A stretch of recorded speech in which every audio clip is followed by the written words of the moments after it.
കേരളം കണ്ട ഏറ്റവും ജനകീയനായ ഒരു നേതാവിന് രാഷ്ട്രീയ കേരളം യാത്രാമൊഴി ചൊല്ലുന്നതിൻ്റെ ദൃശ്യങ്ങളാണ് ഇന്നലെ തൊട്ട് നമ്മൾ കണ്ടുകൊണ്ടിരിക്കുന്നത്. ഇന്നലെ ഉച്ചയ്ക്ക് തിരിഞ്ഞ് 2:15 തിരുവനന്തപുരത്തെ ദർബാർ ഹാളിന് പുറത്തേക്കിറക്കിയ VS എന്ന രാഷ്ട്രീയ അതികായന്റെ മൃതദേഹത്തിൽ ആദരാഞ്ജലി അർപ്പിക്കാൻ ആ സമയം മുതൽ വഴിയരികിൽ കാത്തു നിൽക്കുന്ന ജനങ്ങളെയാണ് നമ്മൾ കണ്ടുകൊണ്ടിരിക്കുന്നത്. കൊല്ലം ജില്ല ഇതുവരെയും പിന്നിട്ടിട്ടില്ല. പ്രതീക്ഷിച്ചിരുന്ന ഇന്നലെ രാത്രിയോടെ ആലപ്പുഴയിൽ എത്തിക്കുമെന്നാണ്. പക്ഷേ കൊല്ലം ജില്ല പോലും ഇതുവരെയും പിന്നിടാൻ വിലാപയാത്രയ്ക്ക് കഴിഞ്ഞിട്ടില്ല. അത്രയേറെ ആളുകൾ രാത്രി മുഴുവൻ പ്രിയ VSനായി കാത്തുനിന്നു. അന്ത്യാഭിവാദ്യം അർപ്പിക്കാൻ കണ്ണേക്കരളെ VS എന്ന് പറഞ്ഞ് മഴയെപ്പോലും അവഗണിച്ച് നിൽക്കുന്ന ജനക്കൂട്ടത്തെയാണ് നമ്മൾ ഇന്നലെ മുതൽ കാണുന്നത്. കിരൺ ബാബു വിവരങ്ങളുമായി. കിരൺ, ഒരുപക്ഷെ ദർബാർ ഹാളിൽ കൃത്യസമയത്ത് തന്നെ ദർബാർ ഹാളിൽ നിന്ന് ഇറങ്ങിയപ്പോൾ കരുതിയത് വലിയ പ്രശ്നമില്ലാതെ ആലപ്പുഴയിലേക്ക് എത്തും എന്നാണ് കരുതിയത്. സമയക്രമത്തിൽ ചെറിയ വ്യത്യാസമൊക്കെ വരുമെങ്കിലും പക്ഷേ ഇതിപ്പോൾ 17 മണിക്കൂറും പിന്നിട്ട് കൊല്ലം ജില്ല പോലും പിന്നിടാൻ വിലാപയാത്രയ്ക്ക് കഴിഞ്ഞിട്ടില്ല. VSനെ കാത്തു നിൽക്കുന്ന ഒരാളെ പോലും അവഗണിച്ച് ആ വാഹനത്തിന് കടന്നു പോരാനുമാവില്ലല്ലോ. ഇപ്പോൾ നിലവിൽ എവിടെയാണ് വിലാപയാത്ര എത്തിയിരിക്കുന്നത്?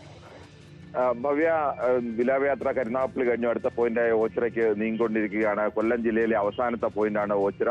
ഓച്ചിറ കഴിഞ്ഞാൽ അവിടെ നിന്നാണ് ആലപ്പുഴ ജില്ലയുടെ ടീം റെഡ് വാളിന്റെ അടക്കമെത്തി VSന്റെ വിലാപയാത്ര ഏറ്റുവാങ്ങുന്നത്. അവിടേക്ക് വന്നുകൊണ്ടിരിക്കുകയാണ്. ഇന്നലെ രാത്രിയിൽ എത്തേണ്ട സ്ഥലമാണ്. ഇന്നലെ രാത്രി 9 മണിയോടുകൂടി എത്തേണ്ട സ്ഥലമാണ് ഓച്ചിറ. അതാണ് ഇന്നിപ്പോൾ രാവിലെ 6-7 മണിയോടുകൂടി ഇപ്പോൾ എത്തുന്നത്. അത്രത്തോളം വൈകിയിരിക്കുന്നു. കൊല്ലം ജില്ലയുടെ ഇന്നലെ രാത്രി ഏകദേശം 3 മണിയോടുകൂടിയായി കൊല്ലം ജില്ലയിൽ കൊല്ലം ടൗണിൽ ഈ വിലാപയാത്ര എത്താൻ. ആ 3 മണിക്കും കോരിച്ചൊഴിയുന്ന മഴയിലും ആയിരക്കണക്കിന് മനുഷ്യരാണ് അവരുടെ പ്രിയങ്കരനായ നേതാവിനെ കാത്തു നിൽക്കുന്നത്. അത്രത്തോളമുള്ള മനുഷ്യരെ കടന്നാണ് ഇപ്പോൾ VS അച്യുതാനന്ദൻ എന്ന നേതാവിന്റെ ചേതനയേറ്റ ശരീരം വഹിച്ചുകൊണ്ടുള്ള വിലാപയാത്ര ഇപ്പോൾ കൊല്ലം ജില്ലയുടെ അതിർത്തിയായ ആലപ്പുഴയുമായി അതിർത്തിയായിരുന്ന ഓച്ചിറയിലേക്ക് എത്തിക്കൊണ്ടിരിക്കുന്നത്. ഏതാനും മിനിറ്റുകൾക്കുള്ളിൽ തന്നെ ഓച്ചിറയുടെ അതിർത്തിയായ കൊല്ലം ജില്ലയുടെ അതിർത്തിയായ ഓച്ചിറയിലേക്ക് എത്തിച്ചേരും. ഇപ്പോഴെല്ലാം ആളുകൾ VSനെ കാത്ത് റോഡിന്റെ ഇരുവശത്തും ഇപ്പോഴും കാത്ത് നിൽക്കുകയാണ്. VSന്റെ മൃതദേഹം വഹിച്ചുള്ള വാഹനം കരുനാഗപ്പള്ളിയിൽ നിന്ന് അരമണിക്കൂർ മുമ്പാണ് തിരിച്ചത്.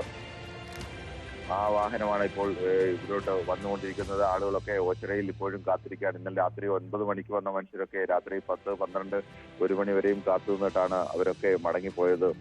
വരാൻ വീണ്ടും വൈകും എന്നറിഞ്ഞുകൊണ്ട് എന്തായാലും ഇപ്പോഴും ആളുകളൊക്കെ വന്നുകൊണ്ടിരിക്കുന്നു. ആളുകളൊക്കെ VSനെ അന്തിമ ഉപചാരം അർപ്പിക്കാൻ വേണ്ടി, അന്തിമാഭ്യാജി അർപ്പിക്കാൻ വേണ്ടി വന്നുകൊണ്ടിരിക്കുകയാണ്.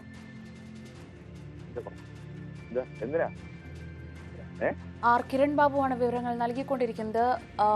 ഓച്ചിറയാണ് അടുത്ത പോയിന്റ്. ഒരു രാത്രിയുടെ ഇരുട്ട് മുഴുവൻ പിന്നിട്ടിരിക്കുന്നു. വീണ്ടും നേരം പുലർന്നിരിക്കുന്നു. ആ സമയത്ത് രാത്രി എന്നോ ഒന്നും നോക്കാതെ കാത്തുനിന്ന ആ സ്നേഹത്തിനും മുന്നിലൂടെയാണ് VSനെയും വഹിച്ചുകൊണ്ടുള്ള വിലാപയാത്ര കടന്നുപോരുന്നത്. 1 കിലോമീറ്റർ പിന്നിടാൻ പോലും മണിക്കൂറുകൾ എടുക്കുന്ന തരത്തിൽ അത്രയേറെ ജനക്കൂട്ടം കാത്തു നിൽക്കുന്നുണ്ടായിരുന്നു. തൊട്ട് മുൻപ് കഴിഞ്ഞത് കരുനാഗപ്പള്ളിയായിരുന്നു. കരുനാഗപ്പള്ളിയിലൊക്കെ വലിയ ആൾക്കൂട്ടം. കൊല്ലം ജില്ല എന്ന് പറയുന്നത് കമ്മ്യൂണിസ്റ്റ് പ്രസ്ഥാനത്തിന് അത്രയേറെ വേരോട്ടമുള്ള മണ്ണാണ്. അവിടെയൊക്കെ VSനെ പോലെ നേതാക്കൾ ഉണ്ടാക്കിയിട്ടുള്ള സ്വാധീനം ചെറുതല്ല.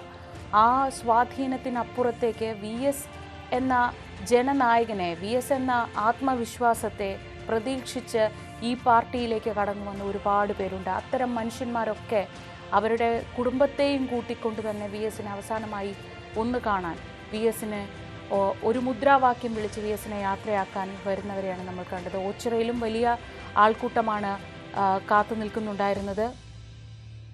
നിൽക്കുന്നത്. ഇപ്പോഴും ഓച്ചിറയിൽ വെച്ചാണ് ആലപ്പുഴ ജില്ലാ കമ്മിറ്റി VSന്റെ മൃതദേഹം ഔദ്യോഗികമായി ഏറ്റുവാങ്ങുക. ആലപ്പുഴ ജില്ലാ കമ്മിറ്റിയാണ് മറ്റൊരുക്കങ്ങളെല്ലാം, സംസ്കാരത്തിനുള്ള മറ്റൊരുക്കങ്ങളെല്ലാം ചെയ്യുന്നത്. ആലപ്പുഴ ജില്ലാ കമ്മിറ്റിയുടെ നേതൃത്വത്തിലാണ്. അവിടെ വെച്ച് ഓച്ചിറയിൽ വെച്ചത് ഔദ്യോഗികമായി മൃതദേഹം ഏറ്റുവാങ്ങും. തുടർന്ന് ആലപ്പുഴയിലെ പോയിന്റുകൾ കിരൺ, ഇപ്പോൾ നമ്മൾ കരുതുന്നത് പോലെ തെക്കൻ കേരളത്തിൽ VS ഒരുപക്ഷെ ഒരു രാഷ്ട്രീയത്തിൽ, പാർലമെന്ററി രാഷ്ട്രീയത്തിലൊക്കെ സജീവമാവും മുമ്പ് തൊഴിലാളി രാഷ്ട്രീയത്തിൽ നിറഞ്ഞു നിന്നപ്പോൾ VSന്റെ കർമ്മമണ്ഡലം എന്ന് പറയുന്നത് തെക്കൻ കേരളമായിരുന്നു. പക്ഷേ നമ്മളിപ്പോൾ പല ദൃശ്യങ്ങളിലും പല മാധ്യമങ്ങളിലൊക്കെ കാണുന്നത് കേരളത്തിൻ്റെ വടക്കൻ കേരളത്തിൽ നിന്നുള്ളവരടക്കം കാത്തു നിൽക്കുന്ന ആലപ്പുഴയിലെത്തി വി എസിനെ കാണാനാണ്. ആ കാത്തുനിൽപ്പ് നീളുമ്പോൾ പലരും മുന്നോട്ട് സഞ്ചരിച്ച് ഏത് പോയിന്റിലാണ് കാണാൻ കഴിയുക, അവിടം വരെ പോകാം എന്ന് കരുതുന്നതൊക്കെ കണ്ടു. ആലപ്പുഴയിൽ ഇനിയിപ്പോൾ നിശ്ചയിച്ച അത്രയും പോയിന്റുകൾ ഉണ്ടാവുമോ? ഇപ്പോഴത്തെ ഒരു വേഗതയിലാണെങ്കിൽ എപ്പോഴത്തേക്ക് ആലപ്പുഴയിൽ വി എസിന്റെ വീട്ടിലേക്ക് എത്താൻ കഴിയുമെന്നാണ് പ്രതീക്ഷിക്കുന്നത്? ആലപ്പുഴയിൽ